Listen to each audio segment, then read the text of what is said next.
কয়েকদিন পর আর বহনু বেড়াতে চলে এসছে। আর বহনু যখন বেড়াতে চলে এসছে আর সালার বাড়ি মানে আনতে এসছে আর কি। আনতে যখন এসছে তখন ওর শাশুড়ি করেছে কি বড়কা মুরগা পেরাই করা মুরগা জবাই করে দেয়। আর জবাই করে দিয়া মুরগার গোশ রান্না করে জামাই খালি ছাডাল দে ভাত দে খা তুই। ই তো মুরগার গোশ দেখেছে আর কি ডাইল ঢুকে, ডাইল দিয়ে ঢুকে না কষ্টা মষ্টা মানে কোনো রকম পহিলকার থালির ভাতটি খাইয়া হাত ধুয়ে লেছে। আর ওর শাশুড়ি তখন আসছে কয়েছে মা কি ব্যাপার তুমি মুরগা জবাই করলে আর মুরগা দিলে না লিচ্ছেকার ডাইল দিয়া, তোর জিটা বেশি আছে তুই ডাইল পছন্দ করিস তোকে আর কি খিলাবো।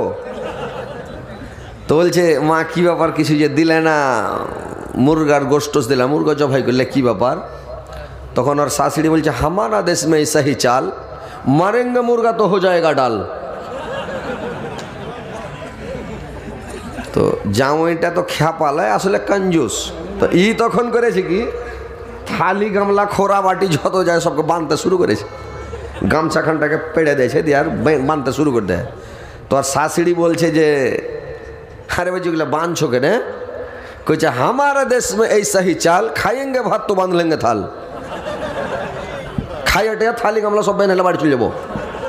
আর শাশুড়িকে থামো বাজি থামো থামো, দু একখানটা গোস এনে দিয়েছি তোমার বাঁধিও না। তখন দু তিনখান গোস এনে দিলে চারটি ভাত খেলে বেচারি। ভাত টাত খেয়া ওর বেটিকে নিয়ে এবার যাইতে শুরু করলে বাড়ি।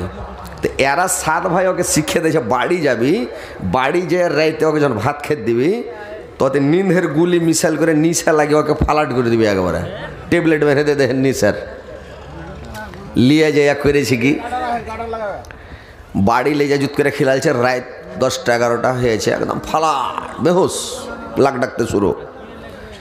এরা চার ভাই করেছে কি চারখান লাঠি লিয়া আর মুখের নেকাপটা লাগিয়ে একদম খালি চোখটাও দাম লাকটাক সবকে বন্ধ করে কালো পোশাক সব লাগিয়ে চলে গেছে চারটা ভাই যেটা মাস্তান তাগড়া তাগড়া। আর যে ঘরে শুতে ছিল ওই ঘর থেকে চার ভাই আর চার হাত পা ধরে ডাঙ্গাডুলি করে অন্য ঘরে রুমে চলে যাবে। আর অন্য রুমে নিয়ে যায় ওকে কাফুনের কাপড় পিনিয়ে দেয়, আর কাফুন পিনিয়ে শুতিয়ে দিয়েছে। আর ফ্যান চালু করেছে একটু পরে যখন ঠান্ডা লেগেছে তখন নিশা ভেঙে গেছে। ই তখন চেতন হ্যাঁ দেখছে ওকে মুখ বাহির করছে, তো মুখ উদাম করেছিল দেখছো বাপরে সব সাদা কাপড় মরে গেছি নাকি কাফুন কেনে পিনা আছি। আপনার বল জ্বালা আছে ঘরে, দেখছে চার কোনাতে চারটা লোক যেদিকে দেখছে চার কোনাতে চারটা লোক খালি আছে লাঠি হাতে করে। তো লোকটা এটা কইছে তোমরা কারা, কইছে আমরা ফেরেস্তা। ফেরেস্তা কইছে হ্যাঁ তোমার হিসাব নেওয়ার লেগে এসছি হারা। কইছে মা আগে মরে গেল। তো কি হিসাব নেওয়া পুছ করো তোমরা যে খালি আছো পুরুষ যে করো না। তখন একজনা কয়েছে ওর বড় ভাইটা তুমি দুনিয়াতে মাছ খেয়েছিলা, কয়ে না জীবনে মাছ খাইনি, লাগা 25 লাঠি একে এক ভাই চাড়া চাড় 25 লাঠি চলে যে দিয়ে চাটা চাটে উপরা উপরি চলে যে দিয়ে ওকে 25 লাঠি যখন দেওয়া হয়েছে তখন আর এক ভাই বলছে আচ্ছা মাংস খেয়েছো কোনোদিন, কইছে না এটাও খাইনি, আর 25 লাঠি দেব। আর একটা ফেরেস্তা লাগলো দিতে ওকে চলে যায়। তারপরে কয়েছে তুই ফল ফ্রুট জিন্দগিতে খেয়েছিলে দুধ দই ফল ফ্রুট, কইছে না খাইনি, আর 25 লাখ। আর একজনা তুই মার নে ওকে দিলে। আর একজনা বলছে তুমি শাক সবজি কিছু খেয়েছিলে দুনিয়াতে, কইছে না এটাও খাইনি, তুই আর 25 দে। চার ভাই 4-5 সঙ্গে 100 লাঠি দিয়েছে, উঠলেই থেড়ে গা মরার মতন বেহস। আর কাফুন খুলে ফের তহমন পিনে নিয়ে যায় যে ঘরে শুতেছিল ঘরে শুতে দেয় থাক। এরা 4 ভাই বাড়ি। এইবার যখন সকাল হয়েছে খানিক বেলা হয়েছে, এবার নিশা টিসা ভেঙেছে, মায়ের থকাই কেটেছে, চেতন হয়েছে। তখন আর স্ত্রী কইছে উঠো লাহারি টাহারি খাও, শুতে যাচ্ছ। তো কইছে লাহারি তো করেছি, কি দিয়ে লাহারি খাবো রে, কইছে ডাইল। কই না জীবনে ডাইল খাবো না, তুই বেগটা দে। কইছে কেনে, ডাইলের লেগে যত পিটন খেয়েছি আমি রাইতে, আর জীবনে ডাইল খাবো না, মাছ মাংস কিনে লেসে রোজ গোসার মাছ খাবো। ওকে দিনের পিটনে শটাং করে ঠিক শিখে দেয়। তো ভাই এরকম কাঞ্জুস লোক দুনিয়াতে হইতে হয় না, আর কাঞ্জুস হয়েন না, বুঝতে পারলেন। কিছু লোক আছে দুধ বেচা মদ খায়, কেউ মদ বেচা দুধ খায়, বুঝতে পারলেন। তো কথা হচ্ছে যে জালসা শুনতে এসছেন আমল করার চেষ্টা করবেন, কোরআন হাদিসের কথা শুনবেন, আমল করার চেষ্টা করবেন ভাই, বুঝতে পারছেন। সোনা বন্ধ সুরাগাত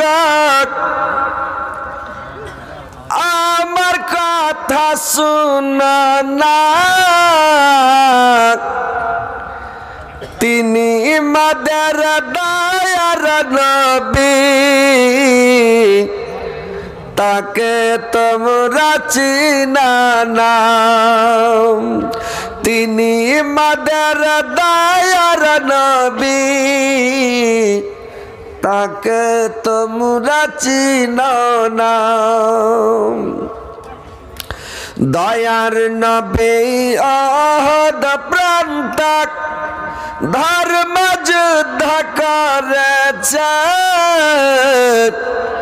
কাফেররা নবীজিকে পাথর ছোড়ে মেরেছে, কাফেররা নবীজিকে পাথর ছোড়ে মেরেছে। আহা তোমরা মেরো না গো নবীজিকে মেরো না, তিনি মাদের দয়ার নবী, তাকে তোমরা চিনো না। তিনি মাদের দয়ার নবী, তাকে তোমরা চিনো না। দয়ার নবী বনে বনে, দয়ার নবী বনে বনে চরাইতেন ছাগল, কাফেররা দেখে বলতো এটা একটা পাগল, কাফেররা দেখে বলতো এটা একটা পাগল। পাগল নয় গো পাগল নয়, পাগল নয় গো পাগল নয়, সে আল্লাহর প্রেমের দিওয়ানা, তিনি মাদের দয়ার নবী, তাকে তোমরা চিনো না। তিনি মাদের দয়ার নবী, তাকে তোমরা চিনো না। নারায়ে তাকবীর, নারায়ে তাকবীর। রব ইসলাম জিন্দাবাদ, শানে ইসলাম জিন্দাবাদ, নারায়ে তাকবীর। ঘুম ভেঙেছে ভাই আপনাকে না ঘুম টুম আছে আর? ঘুম ভেঙেছে জি ভাই? ঘুম যাবেন না বুঝতে পারলেন, মাঝে মধ্যে একটা করে ট্যাবলেট গেলা দিব, বুঝতে পারছেন, তখন ঘুম ভেঙে যাবে ইনশাল্লাহ। তো বসে থাকেন ইনশাল্লাহ। যারা দাঁড়িয়ে আছেন ভাই চলে আসেন, আগা দিকে বসেন, আর একটু ভালো হয়ে বসেন, দাঁড়িয়ে দাঁড়িয়ে থাকেন না, চেপে টেপে বসেন, আগা দিকে বসার চেষ্টা করেন, তাইলে একটু ভালো লাগবে। আর দূরে বসছেন যুগ যুগ করে পাছা দিকে, লাস্টে বসবেন, লাস্টে কার লোক ভালো করে দেখতে পাবে না, ও তখন ওকে নিন চলে আসবে। ওই একটা লোক জালসা শুনতে এসে লাস্টে বসছে, ওকে বেচারিকে নিন চলে এসছে, আর ওটা ফুটুস করে উল্টে গেছে, পড়ে নিন পাড়ছে, পাঞ্জরে ছিল জঙ্গল, একটা ছুচ্ছা বাড়িয়ে চলে এসে তারপরটা ছুচ্ছা কোনকে পালাবে, জাগা নেবে, চিরিকমিরিক করতে করতে মোচের ওপর দিয়ে নেঞ্জ ঘষে উড়ে গে। এবার বেচারি করেছে কি নিন্দ ভেঙেছে, তখন উঠে খালি করছে, দেখছে খালি লাক গন্ধ করছে ছুচা ছুচা। তখন জালসা শুনবে, ঘোড়ার ডিম বাড়ি হেঁটেছে, বাড়ি যাইয়া আর গেটে যা বাড়ি মারছে, আর মারে আর মা কপাট খুলতো রে, আর মা গেট খুলে দেছে। হাজি আর বাপ চলে কে নাইলে উত্তর দিনাজপুর থেকে মাওলানা হজরত আলী এসে জালসা করতে, তুমি কইলে যে যতক্ষণ হজরত আলী জালসা করবো ততক্ষণ শুনবো, তো তুমি চলে কে নাইলে, জালসা কি ভালো হয় না নাকি? খুঁজে কে যে নিরে আজকাল জালসা খালি ছুচ্ছা ছুচ্ছা কোন হয়েছে, জালসা কোনোদিন ছুচ্ছা ছুচ্ছা কোন হয়েছে ভাই? ও খ্যাপা জানে না যে ছুচ্ছাতে নাই ভেসে চলে গেছে, এটা রুশ ছিল না, ফালা ঢেপড়া ছিল। তো ওইরকম যারা পাছা দিকে বসবেন, লাস্টে পোহাতে কইবেন যে আজকাল জালসা ভালো হয়নি, খালি ছুচা ছুচা গোনা ছিল। তইলে বলছি ভাই আগেটাকে বসে নিয়েছেন ফাটাফাট। এবার ভাই আমার বক্তব্যের দিকে আসছি, এবার ইনশাল্লাহ শোনেন যে আমরা মুসলমান, ধর্ম আমাদের ইসলাম, আমরা জাতিতে মুসলমান, আমাদের করণীয় হচ্ছে নবীর সুন্নাত মেনে চলা। আমরা যে কোনো কাজ করব নবীর সুন্নাত মেনে চলব, নবীর অনুকরণ করব, অনুসরণ করব, নবী যেটা বলেছেন ওটা করব, যেটা নিষেধ করেছেন ওটা আমরা করব না।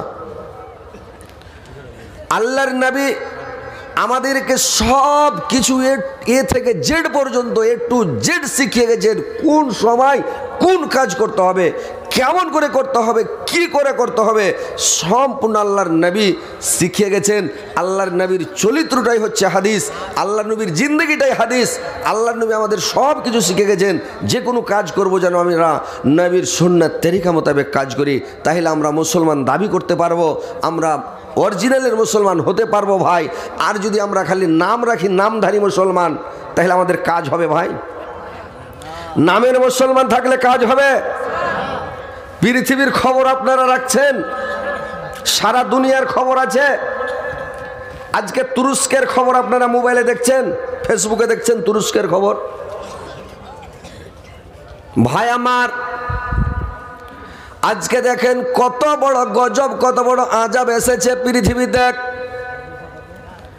শুধুমাত্র আপনাদের জন্য, আমাদের জন্য, মানুষের জন্য কত বড় আযাব এসেছে রে ভাই।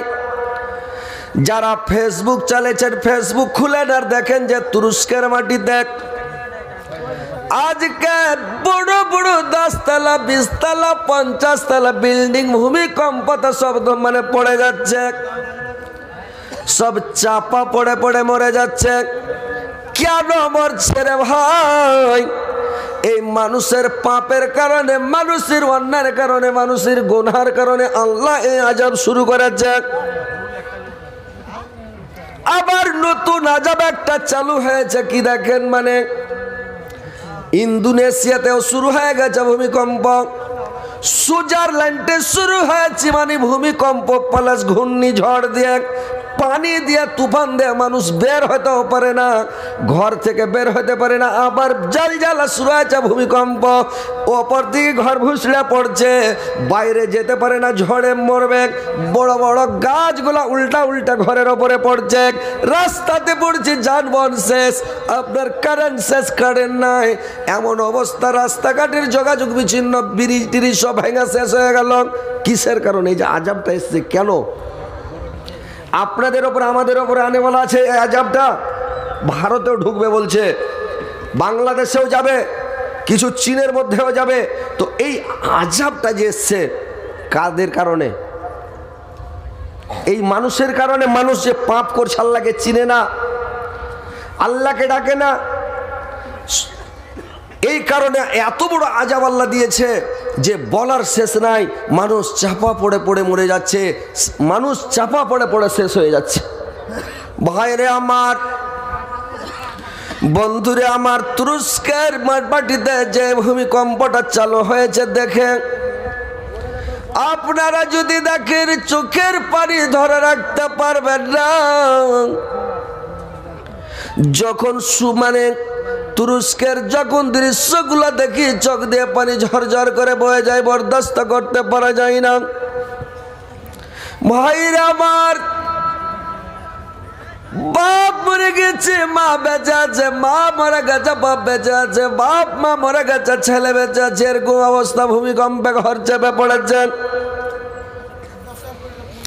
দুটা ছেলে, একটা বেটি, মানে হয়েছে কি 4-5 বছরকার একটা মেয়ে, আর একটা 2-3 মাসের মেয়ে, ছোট কচি বাচ্চা, ছোট ছেলে বেঁচে আছে। বাদ বাকি বাপ মা কি হয়েছে কোনো খবর নাই, বেঁচে নাই, শেষ হয়ে গেছে। ওই বাচ্চাটা করেছে কিরা ভাই, যখন ছোট বাচ্চাটা কাঁদতে লেগেছে, ওই ওর বোনটা 4-5 বছরের বোনটা ভাইকে কি করে সান্ত্বনা দিবে? আল্লাহ কত বুদ্ধি দিয়েছে ওই ছোট বাচ্চাটাকে। ওই বাচ্চাটা আমার ভাইটাকে কোলে করে আর বুকে জড়িয়ে ধরছে। ছোট বাচ্চা দেখি যখন দুধের বাচ্চা কানে, তার মা ছেলেকে বুকে টেনে করে কি মানে স্তনে মুখ লাগায়, ছেলে দুধ পার করে, ছেলেটা চুপে যায়, ছেলেটা চুপে যায়। ওই দৃশ্য দেখে ছোট ওই বাচ্চাটা 4-5 বছরের বাচ্চাটা মার দিকে দেখে, আর বুদ্ধি তো নাই যে আমার মার কাছে চুপে যায়। ওই ছোট বাচ্চাটাকে করেছে কি, নিজের বরক ছেড়ে গাছে ছেড়ে মুখে মানে বুকে লাগাচ্ছে, আমার বুক থেকে আমার স্তন থেকে দুধ খাবে, ছেলেটা চুপে যাবে। ছেলেটা স্তনে মুখ লাগাচ্ছে, দুধ নাই, দুধ বের হয় না। ছোট ছেলে 4-5 বছর, 11টা বাচ্চা। ছেলে চুপে না, বাচ্চাটা ভাইকে সান্ত্বনা দিচ্ছি, মানে মুখে লাগাচ্ছি, স্তনে লাগাচ্ছে। কত কষ্ট, কত কষ্ট ভাইরা আমার। সারা পৃথিবীকে কাঁদিয়েছে, সারা পৃথিবীর কোন মানুষের চোখের পানি দাবে না এই দৃশ্যটা দেখে। কেন আল্লাহ এত বড় আযাব দিয়েছে ভাই? শুধুমাত্র আপনাদের আমাদের পাপের কারণে, গুনার কারণে। আপনারা একটু সজাগ হয়ে যান ভাই। যেই দিন মানুষ বেশি পাপে লিপ্ত হয়ে যাবে, মানুষ যখন বেশি বেশি করে গুনাহ করতে লাগবে, পাপ করতে লাগবে, আল্লাহর পক্ষ থেকে আযাব আসতে লাগবে, শাস্তি আসতে লাগবে রে ভাই। কেমন শাস্তি আসবে? ভূমিকম্প শুরু হবে, জমিধস শুরু হবে, আল্লাহর আযাব আসবে, আগুনের পানি বর্ষণ হবে, পাথর বর্ষণ হবে, মানে বৃষ্টি বর্ষণ না হয়ে পাথর শিলা বৃষ্টি বর্ষিত হবে ভাই। আযাব আসবে, গজব আসবে, চতুর্দিক থেকে বালা মুসিবত আসবে মানুষকে, মানে পাপের কারণে আল্লাহ আযাব, ঘন ঘন আযাব দিবে, আযাব দিবে, আযাব দিয়ে দিয়ে মানুষকে দেখাবে। এখন আর নবী রাসূল আসবে না ভাই। নবী যখন এসেছিলেন, কালে কালে যুগে যুগে নবী এসে মানুষকে শুধরালছিলেন। এখন নবী রাসূল আসবে না। বেশি যদি পাপ করেন, যদি অন্যায় করেন, আল্লাহ পাক আযাব দিবে, আযাব দিয়ে দিয়ে এলাকাকে শেষ করে দিবে। যে সেদিন তুরস্কের মাটিতে দেখেন ভাই, আমার বাড়ি ঘর নাই, সবকে ঠাটিয়া বাড়িয়া সবকে জ্বালা দিয়া, ভূমিকম্প দিয়ে ভেঙে দিয়েছে। কিসের কারণে? আপনাদের পাপের কারণে। পাপ থেকে বিরত থাকেন ভাই। আপনারা পাপ করিয়েন না, অন্যায় করিয়েন না ভাই আমার। এই নমাজ পড়েন, রোজা রাখেন, আর তাসবিহ পড়েন, জিকির করেন, সারা পান করা ছেড়ে দেন, দারু পান করা ছেড়ে দেন, আর আপনারা সুদ খাওয়া ছেড়ে দেন। আর আপনারা করেন কি? মানে এই যে কতগুলো পাপ শুরু হয়েছে, বড় বড় অন্যায়, বড় বড় পাপ, এই যে ডেনেস আর মোবাইলে সব সময় ছবি দেখছেন, জয়ঘিন্ন ছবি, উলঙ্গ ছবি, খারাপ ছবি, এইগুলো চোখের জেনা, মনের জেনা। এই খারাপ জিনা থেকে বেঁচে থাকির ভাই। খারাপ জিনিস মোবাইলে দেখা দেখি করিয়েন না। আর মদ পান করবেন না, শরাব পান করবেন না, সুদ খাবেন না। এখন তো ঘর ঘর সুদ খেতে শুরু হয়ে গেছে। এমন একটা বাড়ি বাকি নাই যে বাড়িতে বন্ধন লোন চলে না। সবাই বন্ধন লোন নিয়েছে, আর বন্ধন লোন নিয়ে সবাই সুদের সঙ্গে জড়িত, সবাই সুদ খাচ্ছে রে ভাই। সজাগ হন মুসলমান, না তো আযাব আসবে, সবকে শেষ করে দেবে। ঘর থেকে বের হতে পারবেন না, সব মরে যাবে, কেউ বাঁচবে না ভাই। আযাব আসতে লেগেছে, দেখেন ভারতে ঢুকছে আযাব, সব মানুষকে ঠিক করে দিবে। তো কথা হচ্ছে ভাই, এসছেন, বসেন, কথাগুলো শুনেন, দামি দামি কথা। আমি আয়াত পড়েছি অন্য সম্পর্কে, কিন্তু কথাগুলো বলছি অন্য সম্পর্কে। 2-4টা কথা বললাম। তো ভাই আপনারা বসেন, কথাগুলো শুনেন, পালাপালি করবেন না। জালসা থেকে উঠে কে যায় জানেন? ওই বাংলাদেশের মুলবি একটা জালসা করছে, করতে করতে বলছে মুলবিটা, একটা লোককে বললো যে দেখো তুমি 100 টাকা দাও, আর যখন বক্তা সাহেব জালসা করতে করতে যখন টাকা উঠাইতে লাগবে, তো লোক যখন পালাইতে লাগবে, তো যে লোকটা আগে উঠে যাবে ওই লোকটাকে তুমি দিয়ে দিও, ওটা হলো বড় শয়তান, তো ওকে 100 টাকা দিয়ে দিও। ই খাপে 100 টাকা নিয়ে জালসার পঞ্জরে খাড়িয়ে আছে, মুলবি ওয়াজ করছে, করতে করতে যখন টাকা উঠাইতে লেগেছে, ই খ্যাপা উঠা পালাইতে লেগেছে। খুব তাগড়া বডিওয়ালা লোক চলেছে, তখন ওই লোকটা ও শয়তান ভাই, শয়তান ভাই। তো লোকটা যে আমাকে শয়তান ভাই বলছে, বলে কি জি? ওই থামো। বলে কি? বলে 100 টাকা লাও। বলে কি? বলে তুমি কিছু খেয়ে লিও, মিষ্টি টিষ্টি খেয়ে লিও। টাকা পেয়েছে তখন খুব তারপরে কইছে আমাকে শয়তান বললো, এই তো কেমন কথা। বলে এই শুনো। বলে কি? বলে শয়তান কেন বললা? বলে ও ভাই আমিও জানি না, আর মানে শয়তানের মানে কি আমি জানি না ভাই। বলে তাহলে শয়তান কেন বললা? বলছে আমাকে হুজুর বলেছে, মানে মুলবি, আমরা বলি মুলবি আর বাংলাদেশে বলে হুজুর। বলে হুজুর বলেছে। তো হুজুর বলেছে, কি বলেছে হুজুর? বলে যে টাকা উঠার সময় যখন পালাইতে লাগে জালসা থেকে, ওটা হলো বড় শয়তান। ওই জন্য বললাম ও শয়তান ভাই টাকাটা নেন, তার মানে আপনি বড় শয়তান। বলছে কথাটা তো ঠিকই রে। লোকটা কইছে টাকা তোমার লেলাও, ঘুরে এসে জালসার মধ্যে বসে গেছে, আর উঠে যায় না। তো জালসাকালীন যে পালাপালি করবে খালি দেখে থাকেন, যে লোকটা উঠে পালাবে ও হলো বড় শয়তান, দেখে ও খালি চিনে থাকবেন। আপনারা দেখবেন যে কোনটা লোক উঠে যেছে, যেই পালাইবে ও হলো বড় শয়তান, বুঝতে পারছেন? তো পালাপালি করেন না ভাই, কথাগুলো শুনেন, বেশিক্ষণ তো অজ করবো না ভাই, হালকা একটু অজ করবো, রাত্রি অনেক হয়ে গেছে, আপনাদেরকে কষ্ট দিব না, ফের ঘুমাবেন, তো বসে থাকেন। তো আমি আয়াত পরিবেশন করেছি, আয়াত সামনে রেখে কথা বলবো। এখন বর্তমান যে আজাব চলছে, আজাবের কথাটা বললাম, এবার এখন শুনেন যে আয়াত আমি পরিবেশন করেছি। আল্লাহ পাক বলছে,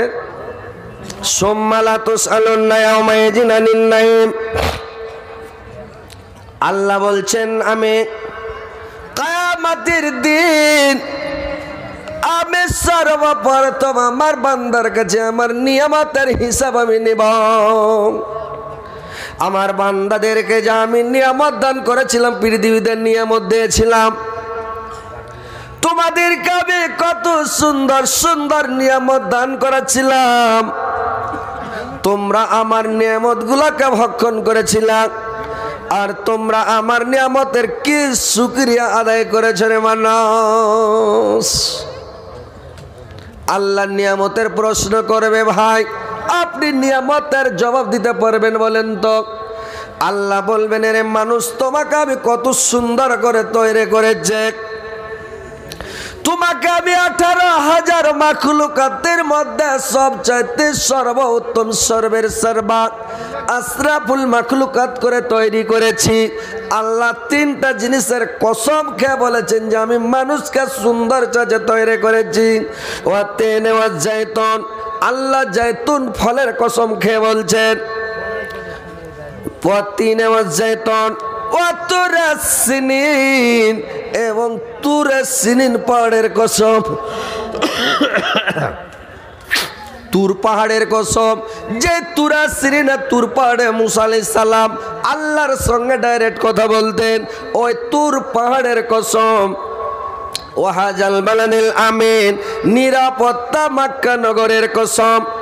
লাকাদ খালাকানাল ইনসানা ফি আহসানি তাকবীম, আমি মানুষকে সবচাইতে সুন্দর সাজে তৈরি করেছি, ভালো পছন্দনীয় করে তৈরি করেছি।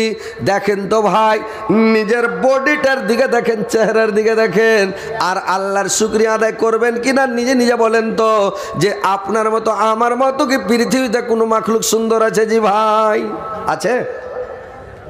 কথা বলেন ভাই। বাংলাদেশে ওয়াজ যখন করা যায়, বাংলাদেশের মানুষ তখন বলবে ঠিক, হ্যাঁ, না, যেটাই কথা বলবেন ওটাই বলবে, ওয়াজ করতেই মন ভরে, মানে ওয়াজ করে মন ভরে যায়। আর ইন্ডিয়ার মাটিতে যখন ওয়াজ করবেন, এদের কাছে ওয়াজ করে মন ভরবে না। বলো কি, না রে তাকবীর, আল্লাহ, এরা একবারে আস্তে আস্তে বলবে, হেলে হেলে ভরবে, হ্যাঁ হুঁ করবে না, মূর্তির মতন সুষ্টিবে ছেড়ে দিলে দেখা হয়। আপনি যেই বলেন হ্যাঁ হ্যাঁ কই হ্যাঁ যান, এরকম আবার একটু হ্যাঁ হুঁ করবেন, বুঝতে পারলেন? জ্ঞানী যদি জ্ঞান করে তক তোমায় খুঁজে পেন তক, জ্ঞানী যদি জ্ঞান করে তক তোমায় খুঁজে পেন তক, শুধু তাকে দেখতে হতক তোর নিজস্ব দেহুকে। ওগো খোদা তোমায় ডাকি ডাকি শুধু তোমাকে, আসমান জমিন সৃষ্টি করলে তুমি নিজের হিকমতে। দেখেন ভাই, মানুষের মতন সুন্দর মাখলুক পৃথিবীতে আছে? দেখেছেন? দেখেছেন? গরু সুন্দর, ভুঁইস সুন্দর, ঘোড়া মানুষের মতন সুন্দর, গাধা খাচ্চড় কুকুর বিলাই শ্রীগাল পাখি টাকি মানুষের মতন সুন্দর আছে? আল্লাহ যত প্রাণী তৈরি করেছে সমস্ত প্রাণীর মুখটা হচ্ছে নামমুখা, সবারই মুখটা নিচা। আর আল্লাহ আমাদেরকে মানুষকে তৈরি করেছে সোজা মুখ রে ভাই। মুখটা সোজা আছে না? টেনা আছে কি? সোজা আছে তো। কত সুন্দর করে আল্লাহ তৈরি করেছে বলেন তো? এত সুন্দর বডি, কিছু কম রেখেছে আমার না শরীরের মধ্যে? কার কোনো জিনিস কম আছে? জি ভাই, এখান হাত যদি না থাকে তাহলে একটা চোখ না, মাথায় যদি চুল না থাকে তো টাকলু, মাথা টাকলা ভালো লাগবে না। মুখে যদি দাড়ি না থাকে, সাল্লুক হয়ে থাকে, তো বলবে যে এই বেট্টি মুখা। ট্যাগ না থাকে তো বলবে ন্যাংরা। কত রকমের খুঁত রে ভাই, অনেক রকমের খুঁত আছে। আল্লাহ আপনাদেরকে আমাদেরকে বিনা খুঁতে তৈরি করেছে, আমাদের কোনো খুঁত নাই রে ভাই। আছে তো এই বললে আল্লাহর শুকরিয়া আদায় করবেন কিনা? আলহামদুলিল্লাহ জিন্দগিতে বলেছেন আলহামদুলিল্লাহ, কত সুন্দর করে আল্লাহ তৈরি করেছে। আলহামদুলিল্লাহ বলেছেন যে ভাই, কোনোদিন বলেননি তো? জোর করে বলেন আলহামদুলিল্লাহ, যে আল্লাহ আমাদেরকে এত সুন্দর করে যেখানে যা লাগে ওখানে ওই দিয়েছে, নাকি দেয়নি? আল্লাহ যদি আমাদের চুল না দিত কত খারাপ লাগতো। যাকে যেগুলা চুল মানাবে ওকে ওইগুলা চুল দিয়েছে রে ভাই। যাকে যেগুলা দাড়ি মানাবে আল্লাহ ওকে ওই দাড়ি দিয়েছে। কাউকে দাড়ি দিয়েছে চাপ দাড়ি, ওকে চাপ দাড়ি মানাবে আল্লাহ ওকে চাপ দাড়ি দিয়েছে। যাকে ফুচুক দাড়ি মানাবে আল্লাহ ওকে ফুচুক দাড়ি দিয়েছে। যাকে গুচা দাড়ি মানাবে ওকে তলখানে 2-3 খান গুচা দাড়ি দিয়েছে। ওকে ওইটাই মানাবে আল্লাহ ওকে ওইটাই দিয়েছে। তো ওটাই আল্লাহর শুকরিয়া আদায় করতে হবে যে ওকে ওইটা মানাইছে। যাকে চাপ দাড়ি মানাবে ওকে যদি ফুচুক দাড়ি দেয় এত খারাপ লাগবে। যাকে মোচ মানাবে ওকে যদি আল্লাহ মোচ না দিত তো ছুচ্ছা মুখা লাগতো, খারাপ লাগতো, ভালো লাগতো।